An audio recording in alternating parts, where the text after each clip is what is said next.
What's up, guys? Welcome to episode 43 of the Block Exploring podcast. With me is Tommy, as always. And on this Monday, we're going to talk to you about everything that happened these past few days. Quick heads up, I lost my voice before recording this podcast, and that's why I'm sounding a bit off in this episode. I'm sorry if you mind. Next week, it will be back to normal. There's been an overall bearish sentiment in the market, as you might know. But more importantly, we're going to talk to you about the Solana Reddit project, funding in the crypto space, how social media projects and gamification is important for you. And of course, none of this is financial advice.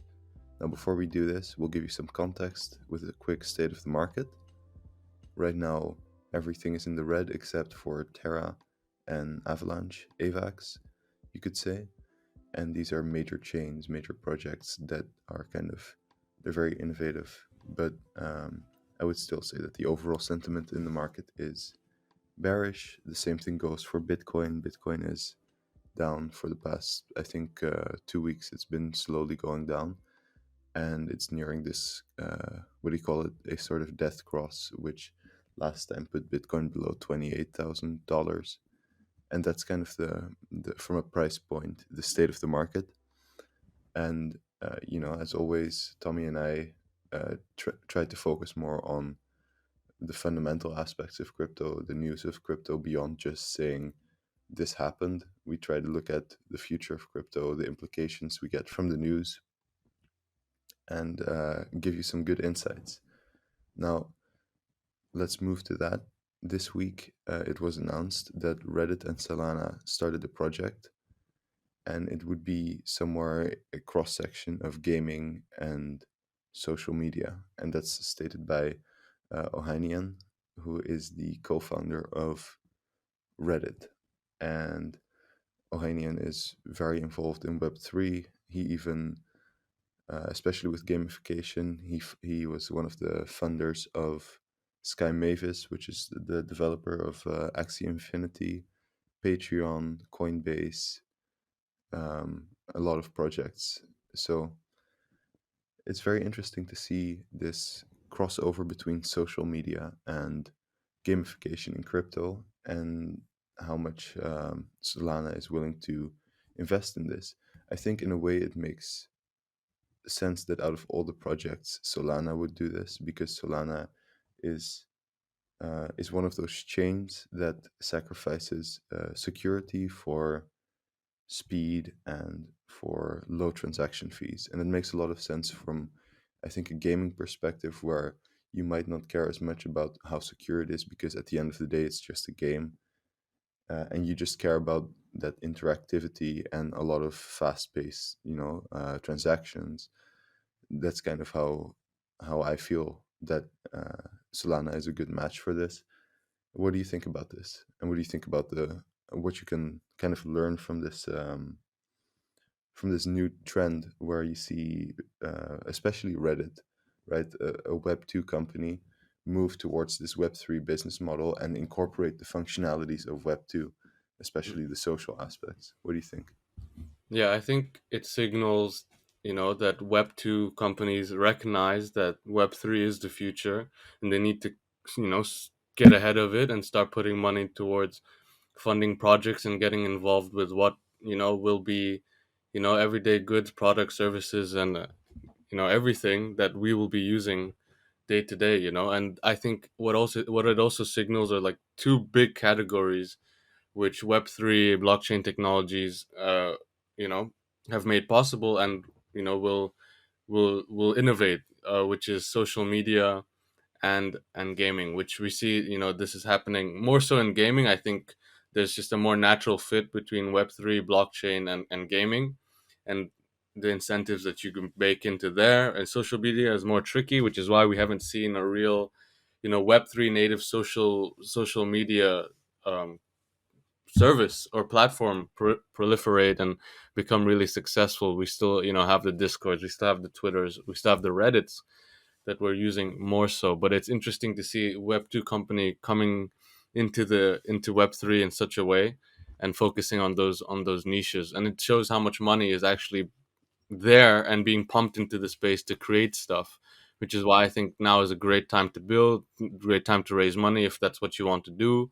And there's all kinds of ways to do it. There's Web 2 ways that you can use it, but there's also Web 3 ways that is possible. And to speak on the Solana Reddit um, collaboration in terms of blockchain gaming, I think it's interesting that they would partner with Solana, and I think it has a lot to do with Solana's push to get into partnerships with more traditional institutions.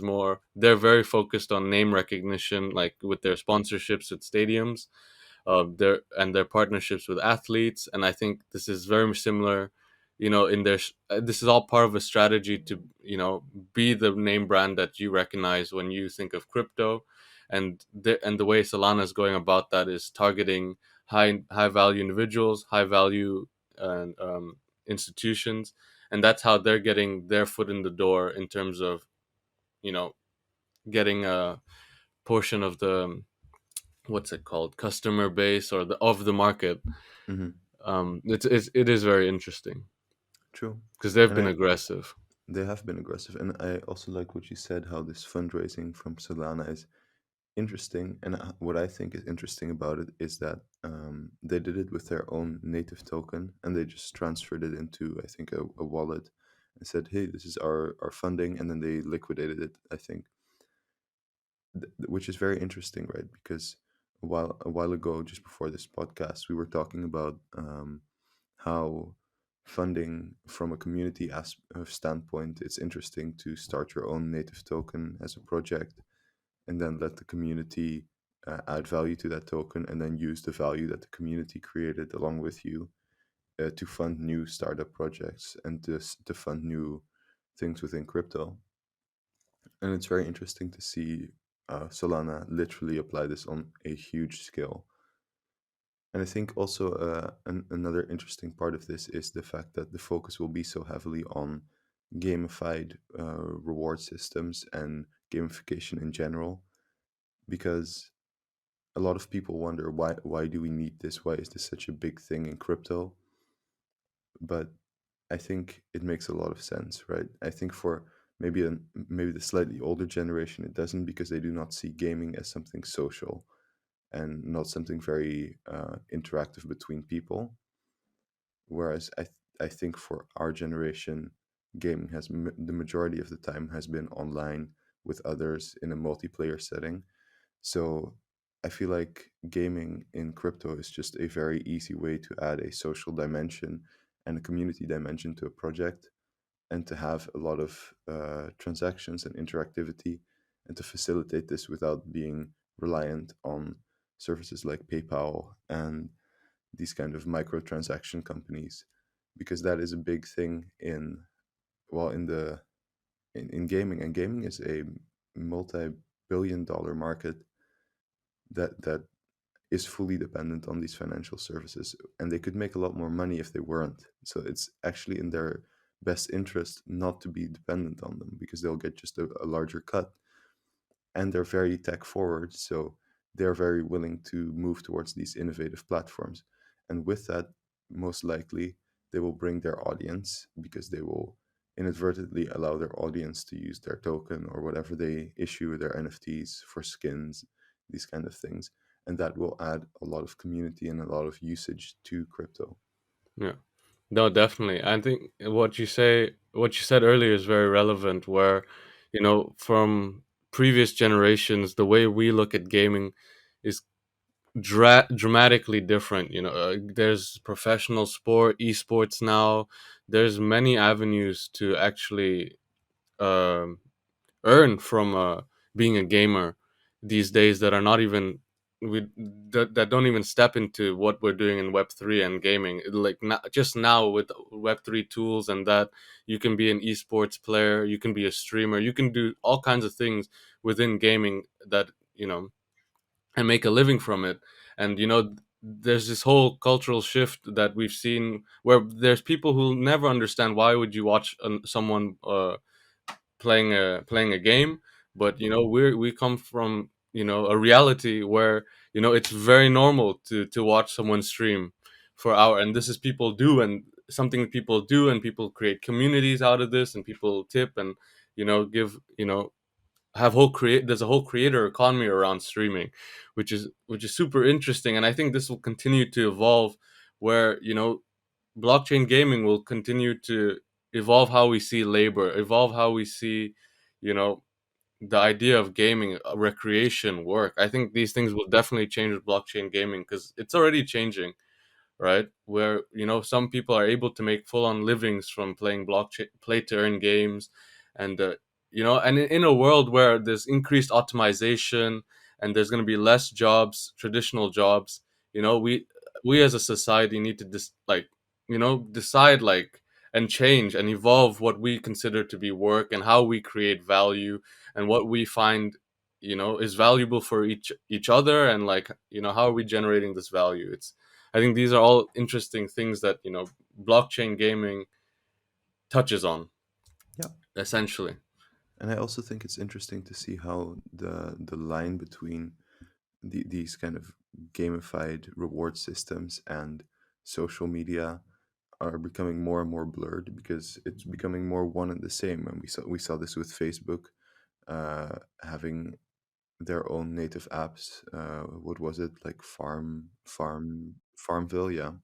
And these kinds of things you see because they just incentivize people to use the platform, to be engaged with it, to check on it several times, and then as kind of an efficiency stemming from that, they'll also use the platform for its intended or original purpose, maybe. And it's interesting because, um, well, as I was saying before the podcast, right now, the entire tendency we see is that governments and the EU and the US are all trying to regulate big tech. So Google, Amazon, Facebook, Apple, Microsoft, because they're these big platform based giants that have basically a monopoly in most of their respective markets. And it's very interesting to see that regulators haven't caught on to the relevance of Web3 in these for the especially for these Google, Amazon type of companies, for these big tech giants, because the entire tendency we see now is for them to regulate based on, oh, we should protect customers from Web2 giants, instead of focusing on, we should maybe incentivize innovation from another angle in order to allow for these Web2 giants to be countered, and allow for consumers to have more control over their own data and privacy.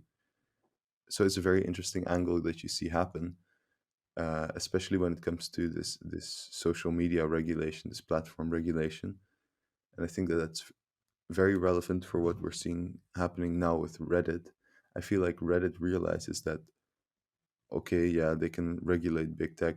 Reddit doesn't really fall under that nomer. I'd say they're not really a huge platform like Facebook. They're a bit more niche.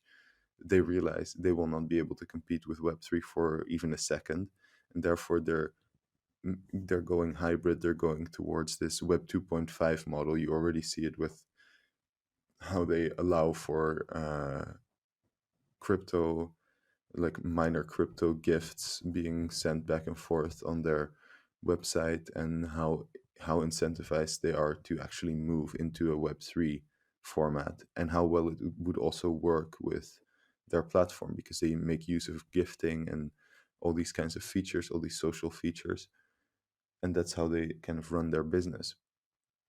So it's interesting to see a smaller company like Reddit say, okay, there's no way that we'll be able to deal with this. Regulation doesn't really apply for us because we are not big tech. Let's just move to Web3, because that's the entire move we see. And I think it's only a matter of time that we see the actual major platforms move to Web3, move towards this gamified model as well, because that's just how you get the interaction going. That's how you get transactions. That's how you get a lot of added value to your community. And that's how you add another major social aspect to your platform.